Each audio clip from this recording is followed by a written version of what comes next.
People think that dance music is superficial, but they've got it all wrong.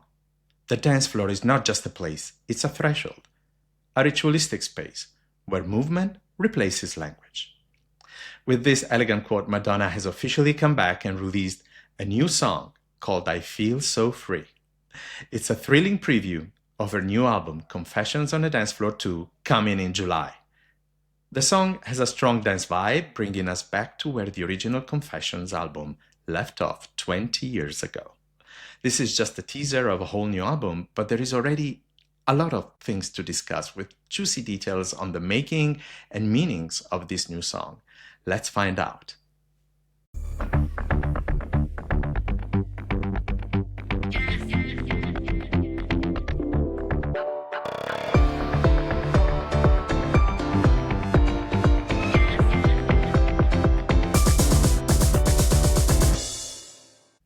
Welcome to Madonna Songbook, the podcast dedicated to Madonna's music, her great songwriting, and producing talent.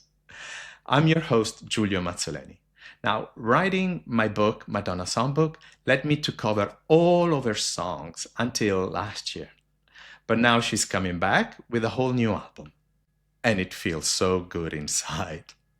So if you're into examining her music away from all the chatter and celebrity gossip, this podcast is for you.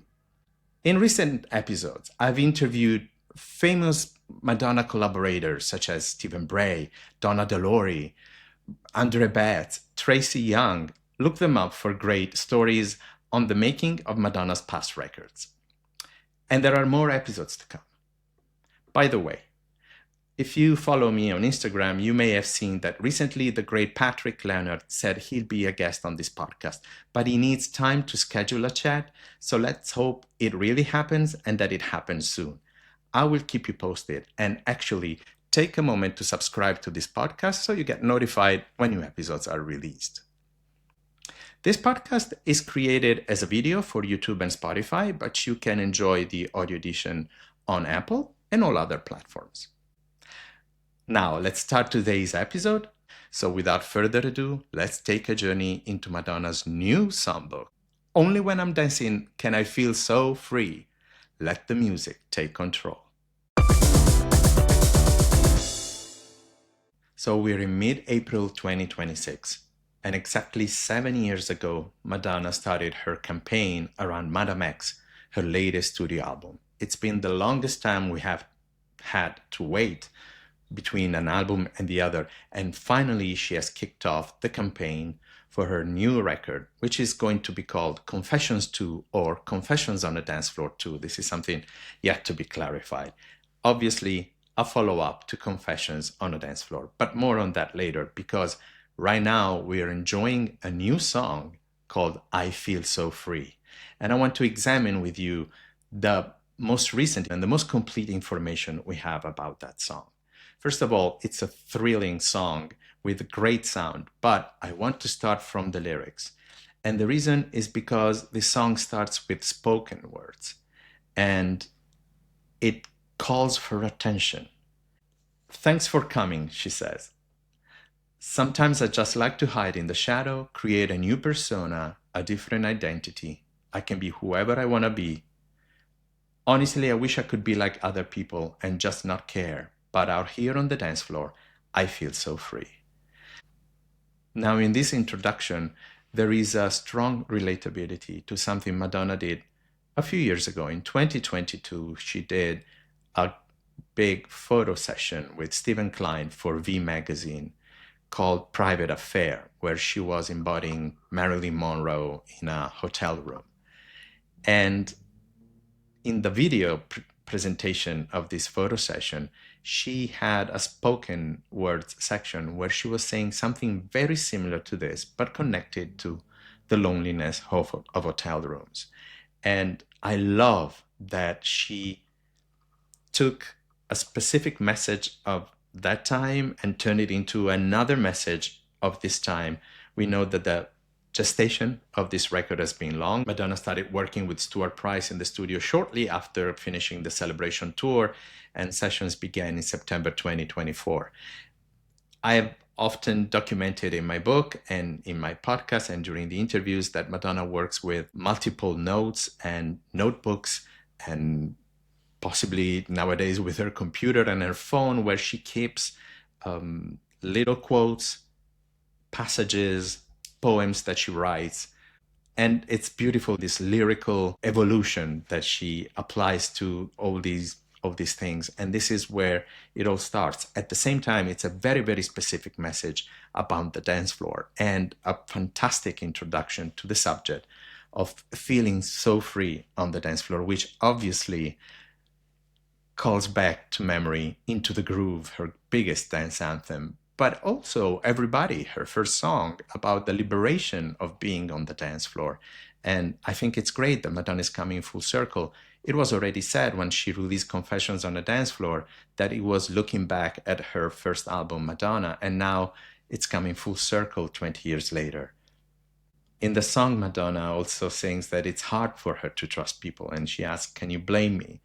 But she likes to go dancing because she says safety is in numbers. So it's about feeling connected, which is why a few days ago at Coachella, she hinted at the song Get Together, about being together, about sharing the experience. And she really loves that. She says it's dangerous with just one person, and that's not a nice feeling. But out here on the dance floor, I feel so free. I can't explain. On the dance floor, I feel so free. And then there's this quote, "Give me champagne so I can get on the floor tonight. Oh, baby, let's do it right." She likes to bring in a bit of alcohol here and there. And we know she's not a heavy drinker, thank God. But she has quoted champagne in other songs, Lemon Drop, her favorite drink, Champagne Rosé. In Gimme All Your Love, and she quoted Burgundy as a wine of her taste.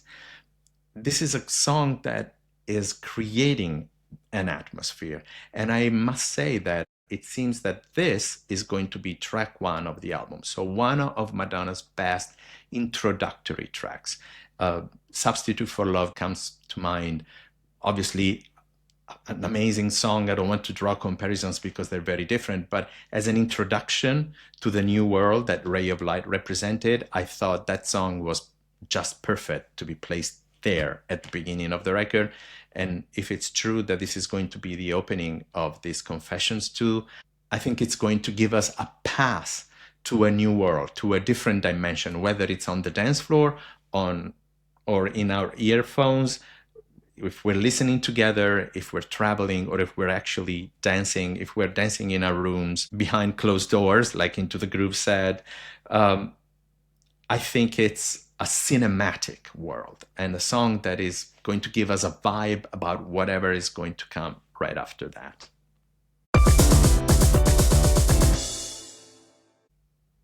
The song has been made with Stuart Price, whom we have learned to appreciate for his ability to curate the sound down to the little details. And I would like to also point out that I think the whole album will have plenty of references to the past within a nostalgic era. And like Hung Up, which sampled ABBA, this one samples another old song, but something more obscure, more underground. A song from 1989 called French Touch, an underground track by Lil Louis, in a version that he did with Josh Wink, also called How's Your Evening So Far.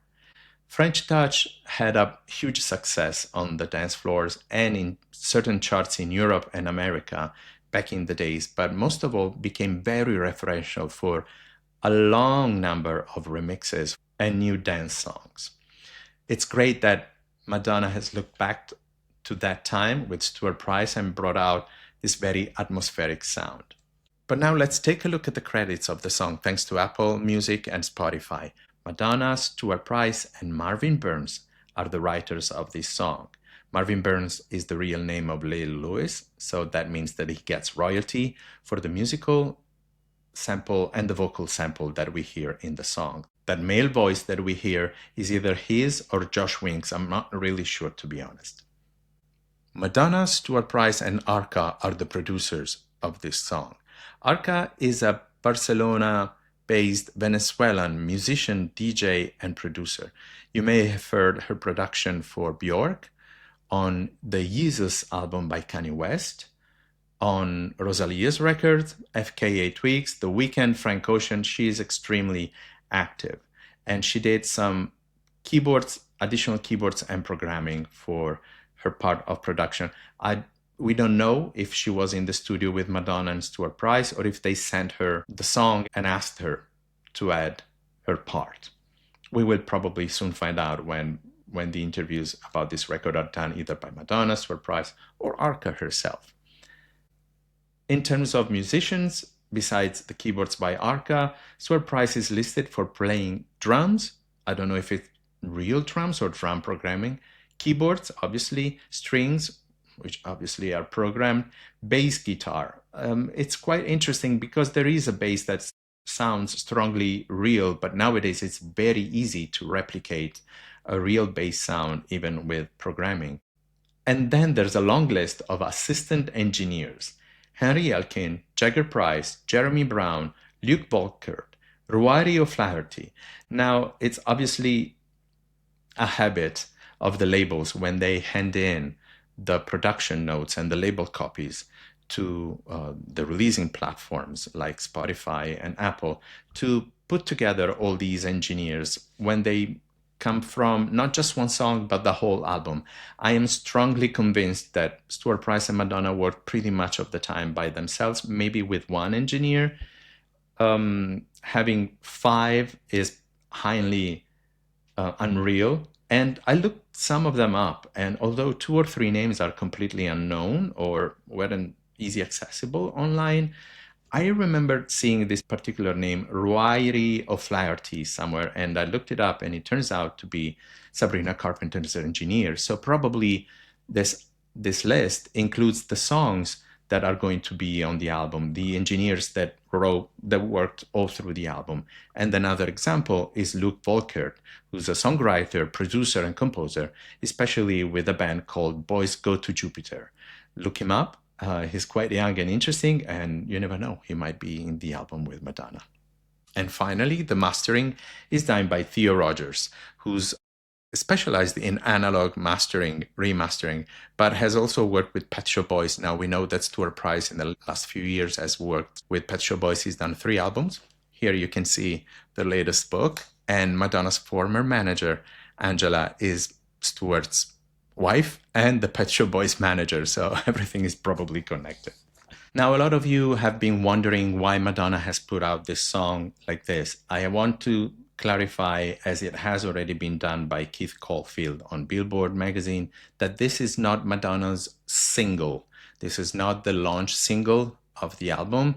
Things are changing compared to what we were used to do back in the 80s, collect the song that would come out, or the 90s, or even the noughties.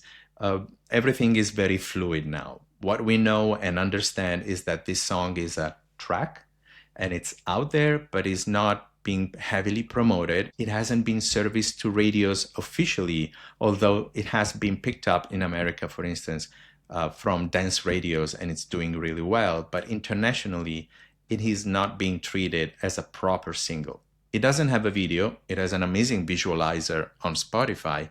And I have also noted that recently they have changed the canvas, the short visual that you can see in loop of a few seconds, and it features Madonna dancing at Coachella with her fur coat. And so there's a lot of tools and beautiful accessories to this song, but it is not yet a proper single. At the same time, it's a song that is meant to warm up the situation. Madonna has been away from releasing brand new music for a long time, although in the last few years she's done multiple successful experiments.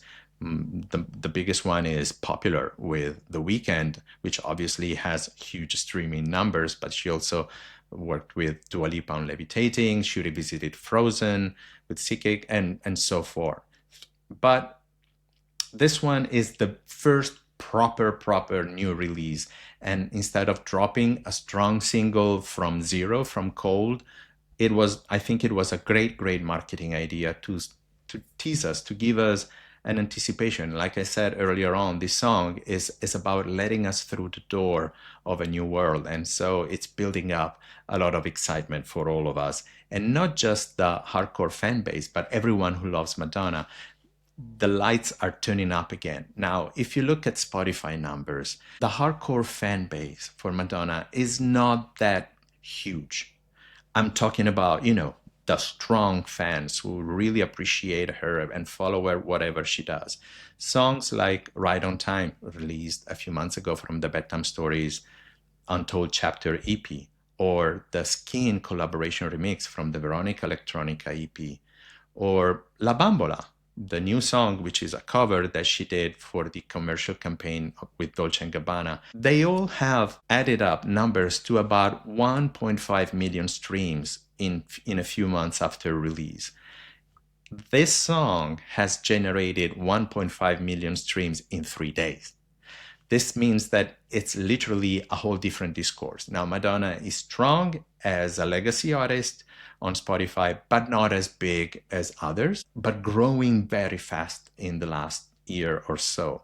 And at the same time, if we're talking of the big streamers, Drake, Taylor Swift, The Weeknd, and so forth, these numbers are not that big. And at the same time, it's clear that Madonna at 67 has different demographics. She has wider demographics, but different demographics. And it's important to warm up the situation because she can call back all people loving her music, not just the hardcore fans who are quickly responding, and then people who might be interested in knowing her. So this is a very specific campaign, which is why I think the proper single, or as a lot of people call the lead single without really understanding what lead means in terms of recording industry, is going to come a bit later than we actually anticipate. Now, to get an expert's opinion on streaming numbers and Spotify, I asked to the Instagram account Madonna Spotify Master an opinion on how the song is starting, and their reaction is enthusiastic. I got a message saying the song was a Saturday surprise release after Coachella, so it means that the song had no meaningful support from New Music Fridays, radar playlists, which usually help a lot. On the other hand, it benefited from curious ears entering her profile page after the festival. With that in mind, I Feel So Free is Madonna's best debut ever for a solo song on the platform, better than Frozen Remix or Back That Up to the Beat. And it's still pulling daily numbers above 400,000 streams a day, which is very interesting considering how low playlisting the song has been. In my opinion, it shows that people who have listened to the tune are coming back for more. So a great start on Spotify and on iTunes too. I think it's been #1 in 37 countries. Now, to be fair, a lot of us are connected to iTunes and still download tracks there, but I have to say, it's not such a big indication of the market. Now, recently, it's become common of the labels to boast about number ones on iTunes, but it's really easy to achieve that. Let's just say that for a certain demographic, it's a very good sign. So a lot of people who are into downloading and maybe not as much as streaming are responding very well to the song. But let's leave numbers aside for a moment. I am getting so many positive feedbacks on the song, and I hope you are too, through your friends and contacts and the media reviews that you're reading, because that is as important as the numbers. It's the vibe. It's the success that people are acknowledging and tributing to Madonna that really, really matters. But let's talk about the album. We have some information, and let's look at what's ahead for us coming on July the 3rd. So the announcement was made about a week ago, and I think the whole planet knows by now that Madonna is coming back with a new album that is conceptually a follow-up to Confessions on a Dance Floor. Now, this is something that she rarely has ever done, or probably never. She has never done the same record twice. And, Madonna is always surprising us. I was extremely skeptical all through these teasing time when she started saying back in September 2024, I've started to work with Stuart Price on Confessions 2. I kept saying everyone, it must be a reference title. It can't be the real title. Madonna never repeats herself. Now, Madonna always surprises us, especially myself, with all the research I've done. Everybody keeps asking me, what do you think will be? Well, I'm a historian and an archivist. I'm not a fortune teller, I keep saying. And as you can see, I am wrong with my predictions. Sometimes it's just about a gut feeling. And I was really surprised when she said that the album title is actually either Confessions 2 or Confessions on a Dance Floor 2. That is not clear yet. But I understand that it's the first time that she's doing this. So it's something new, although it's a certain repetition. But I think it's going to be more introspective and more conceptual this time. I have this feeling thanks to the song I Feel So Free, which is extremely emotional, but at the same time, it brings out all these levels of personal discussion and inquiry. So Madonna said something that I thought very elegant and very eloquent. People think that dance music is superficial, but they've got it all wrong. The dance floor is not just a place, it's a threshold, a ritualistic space where movement replaces language. I think this is beautiful and also a perfect explanation of what she intends to do. Amazing dance, contemporary and nostalgic and retrospective sounds connected to her most deep and introspective lyrics and topics, which is something she has done in most of her albums. And even with Madame X, it was so intimate, it was so personal, and at the same time relatable. One of the keys of her songs' success is that we can relate to these songs about feeling lonely and misunderstood and needing to liberate ourselves and doing it on the dance floor, connected to other people who are one step away. Now, that might be a song title coming soon. That is one of the rumored titles. But at the same time, there's a flirtation and distance, but we're living the same experience, get together. What we know for certain is that the album will include 12 songs on the standard edition and 16 songs on the deluxe edition. And I can't wait to listen to all these titles. There are plenty formats available through the pre-orders on Madonna's store and all the other shops online. I have counted, and I hope I'm not wrong, 14 different editions between cassette, LP, and CD. I think it's a lot. Thank God it's not as many as Taylor Swift's latest edition. I think she had 27, 32 releases. This is going to grant Madonna a strong chart entry for sure. And it's going to make a lot of collectors happy. If you are not crazy about collecting, 1-2 editions will be enough. If you just like streaming, you're very welcome to do so, but do it. But going back to the visual side of the record, there are 2 main covers. We have all seen them. One of them is here behind me. I think it's gorgeous. This is the standard edition. There are references to Italian art, probably Caravaggio, and the other one probably references Michelangelo. We can see so many things. I've been having discussions online about the references until the artist, Madonna, or her team revealed what was the actual inspiration. You cannot really say that has been a reference. It's beautiful to see what we like, what something inspires us. For instance, the open legs with the sound speaker in the middle. A lot of people reference Frida Kahlo's My Birth painting, which Madonna owns.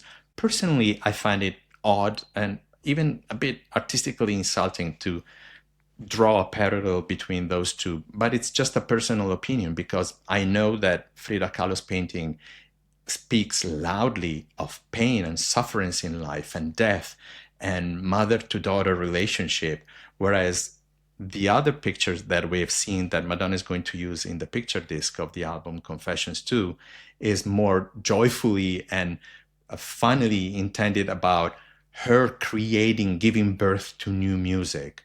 So maybe it was her personal reference. I don't see it. And what we know for sure is that she has worked on these 2 visuals and all the various editions, a bit all over the place. It's very different to what it used to be back in the days when you would have a very compact and clear and narrowed down campaign that would rely on 2, 3 images. This is very contemporary, and it's not by chance that she has worked with someone extremely avant-garde like the team Special Offer, which is behind the latest campaigns and records by Charlie XCX and Rosalia with her great album Looks. And the pictures are done by Rafael Pavarotti, a fashion photographer from Brazil. Now, the guerrilla marketing campaign that the Warner label has started doing internationally is fantastic. And I also have noticed, you may have noticed too, that they have launched an Instagram account, which seems officially organized. It's called Madonna HQ. And I think they're putting there all the guerrilla marketing or the street activity or the vibe from the fans of the material that Madonna doesn't have maybe the will or editorial intention to put onto her personal account. So follow that, because I think we're going to get some exclusive contents through that as well. But there's another song we can already talk about, and it's called Bring Your Love, or maybe is I Did It All for Love. Now, before wrapping up this episode, I want to discuss another song that Madonna has previewed in a live appearance in a concert, something she has very rarely done. By the way, for those who like this trivia, Causing a Commotion and The Look of Love were performed for the Japanese audience and the early US dates of the 1987 tour, Who's That Girl tour, long before the soundtrack containing those two songs was released at the end of July. So just a little trivia. In this case, Madonna has premiered a song in the first appearance of this campaign, a much anticipated, although unannounced, but it was buzzing, appearance at Coachella 20 years after she did present Confessions on the Dance Floor 1 at Coachella, with a showcase performing songs like Hung Up and Everybody. This time, she was the guest of Sabrina Carpenter, and Madonna had her moment, not just singing Vogue and Like a Prayer with Sabrina Carpenter, but also performing this new song, which everyone is calling Bring Your Love.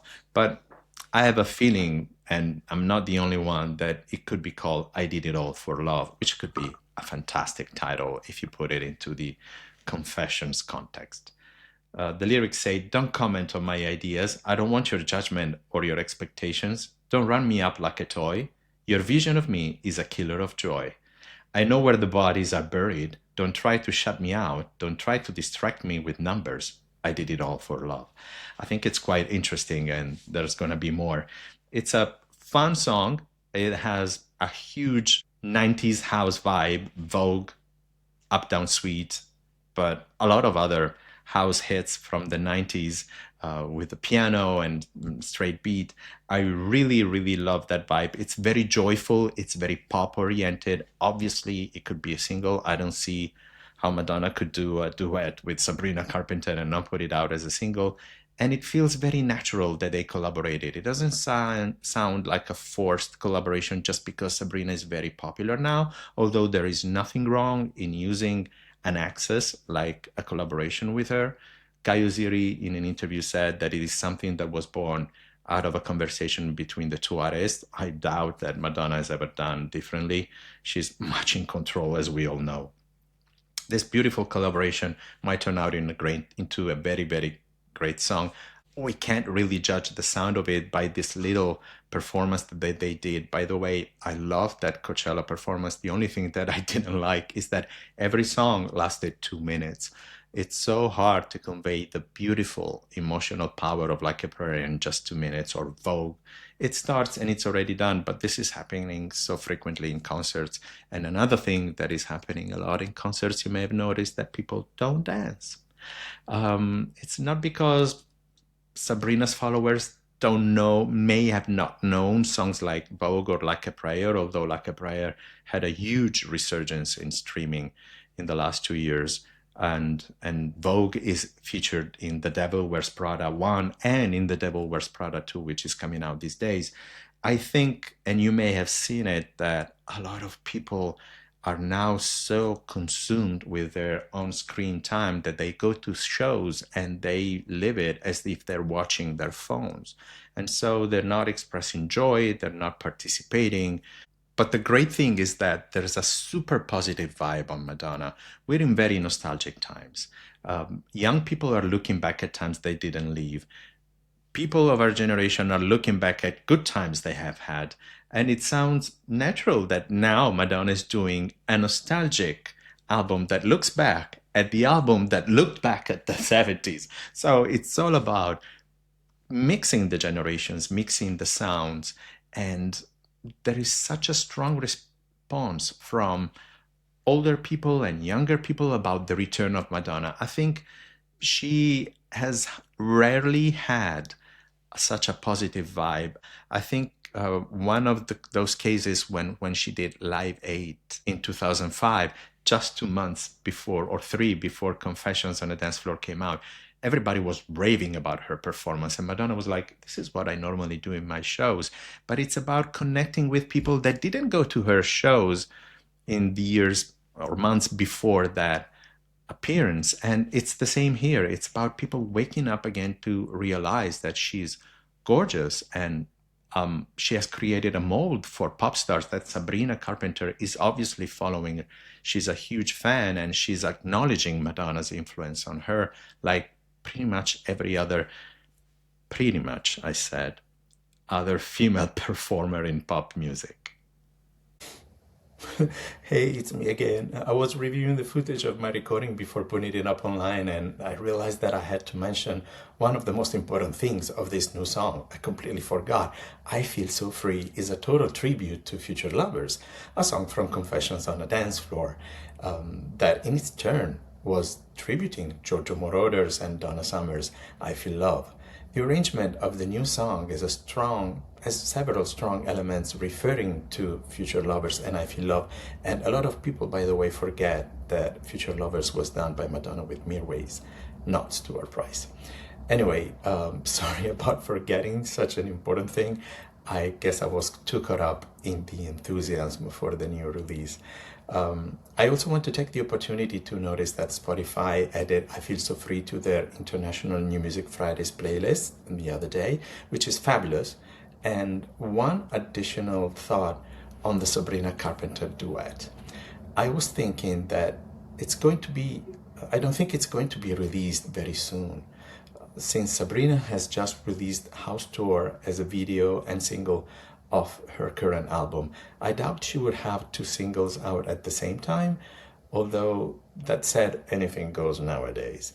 But this is just my personal intuition opinion. I don't have any insider's information, but personally, I would expect that Madonna put out the single for the launch of the album closer to the album release, unless she intends to put out one single right away and another one in July.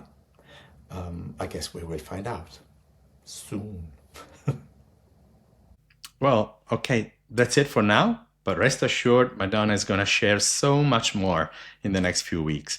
In the meantime, let's keep in touch. Let's keep talking of Madonna's music. Please leave your comments so we can discuss this new song, and let's all stream I Feel So Free. Let the music take control. See you next time.